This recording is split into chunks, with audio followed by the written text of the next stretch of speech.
किसी गांव में एक बूढ़ा व्यक्ति अपने बेटे और बहू के साथ रहता था।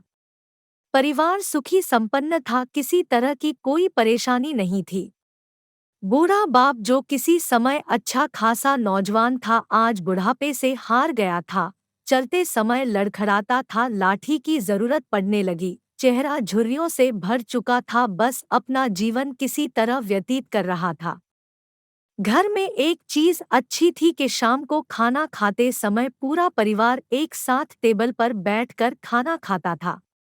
एक दिन ऐसे ही शाम को जब सारे लोग खाना खाने बैठे, बेटा ऑफिस से आया था, भूख ज्यादा थी सो जल्दी से खाना खाने बैठ गया और साथ में बहू और उसका एक बेटा भी खाने लगे। बूढ़े हाथ जैसे ही थाली उठाने को हुए, थाली हाथ से छिटक गई, थोड़ी दाल टेबल पे गिर गई। बहू बेटे ने घृणा दृष्टि से पिता की ओर देखा और फिर से अपना खाने में लग गए। बूढ़े पिता ने जैसे ही अपने हिलते हाथों से खाना खाना शुरू किया तो खाना कभी कपड़ों पे गिरता, कभी जमीन पर। बहुत चिढ़ते हुए कहा, हे राम, कितनी गंदी तरह से खाते हैं, मन करता है इनकी थाली किसी अलग कोने में लगवा देते हैं। बेटे ने भी ऐसे सिर हिलाया जैसे पत्नी की बात से सहमत हो। उनका बेटा यह सब मासूमियत से देख रहा था। अगले दिन पिता की थाली उस टेबल से हटाकर एक कोने में लगवा दी गई। पिता की डबडबाती आंखें सब कुछ देखते हुए भी कुछ बोल नहीं पा रही थी। बूढ़ा पिता रोज की तरह खाना खाने लगा। खाना कभी इधर गिरता, कभी उधर।